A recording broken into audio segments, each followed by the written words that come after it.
Israel Gaza യുദ്ധം ആരംഭിച്ചിട്ട് 1 വർഷവും 1 മാസവും പിന്നിടുന്നു.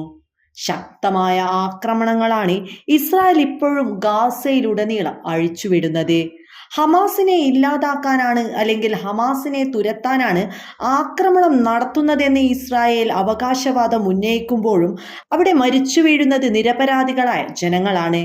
അതിൽ ഏറെയും സ്ത്രീകളും കുട്ടികളാണ് എന്നത് വളരെ ഞെട്ടിപ്പിക്കുന്ന ഒരു വസ്തുതയാണ്. അപ്പോഴും യുദ്ധത്തിൽ നിന്ന് പിന്മാറാതെ മനുഷ്യത്വരഹിതമായ നീചപ്രവൃത്തിയാണ് ഇസ്രായേൽ ഗാസയിലുടനീളം അഴിച്ചുവിടുന്നത്. ഇസ്രായേലിന്റെ ഈ മനുഷ്യത്വരഹിതമായ പ്രവൃത്തിക്കെതിരെ പല രാജ്യങ്ങളും രംഗത്തു വന്നെങ്കിലും അതൊന്നും കണ്ടില്ല എന്ന് നടിച്ച് മുന്നോട്ടു പോകുന്ന നിലപാടാണ് ഇസ്രായേൽ സ്വീകരിച്ചത്. വെടിനിർത്തൽ ചർച്ചയ്ക്കായി പല രാജ്യങ്ങളും മുറവിളി കൂട്ടിയിട്ടും ഇസ്രായേൽ അതൊന്നും വകവെക്കാതിരുന്നതും ഏറെ വിവാദങ്ങൾ സൃഷ്ടിച്ചിരുന്നു. എന്നാൽ ഇപ്പോഴിതാ ഇസ്രായേലിന്റെ മറ്റൊരു മുഖം മൂടി അഴിഞ്ഞു വീഴുന്ന ഒരു കാഴ്ചയാണ് കാണാൻ സാധിക്കുന്നത്. ബന്ദികളെ മുഴുവൻ മോചിപ്പിക്കാൻ ഹമാസ് തയ്യാറായിട്ടും ആക്രമണം അവസാനിപ്പിക്കില്ലെന്നും സേനയെ പിൻവലിക്കില്ലെന്നുള്ള ഇസ്രായേൽ പ്രസിഡന്റ് ബെഞ്ചമിൻ നെതന്യാഹുവിന്റെ കടുംപിടുത്തമാണ് ഗാസ വെടിനിർത്തൽ ചർച്ചകൾ മുടങ്ങിയതെന്ന് റിപ്പോർട്ട്. ഗുരുതരമായ ഒരു ഞെട്ടിക്കുന്ന റിപ്പോർട്ടാണ് ഇപ്പോൾ പുറത്തു വന്നിരിക്കുന്നത് എന്നത് ഏറെ ശ്രദ്ധേയം. വെടിനിർത്തൽ ചർച്ചകൾക്ക് മധ്യസ്ഥത വഹിച്ച ഖത്തറിന്റെയും ഈജിപ്തിന്റെയും ഉദ്യോഗസ്ഥരെ ഉദ്ധരിച്ച് ടൈംസ് ഓഫ് ഇസ്രായേൽ പത്രമാണ് ഇക്കാര്യം റിപ്പോർട്ട് ചെയ്തത്. കുറച്ചു ബന്ദികളെ വിട്ടയച്ച് താൽക്കാലിക വെടിനിർത്തൽ എന്ന നിർദ്ദേശം ഹമാസ് തള്ളിയിരുന്നതായും ഉദ്യോഗസ്ഥർ പറഞ്ഞു.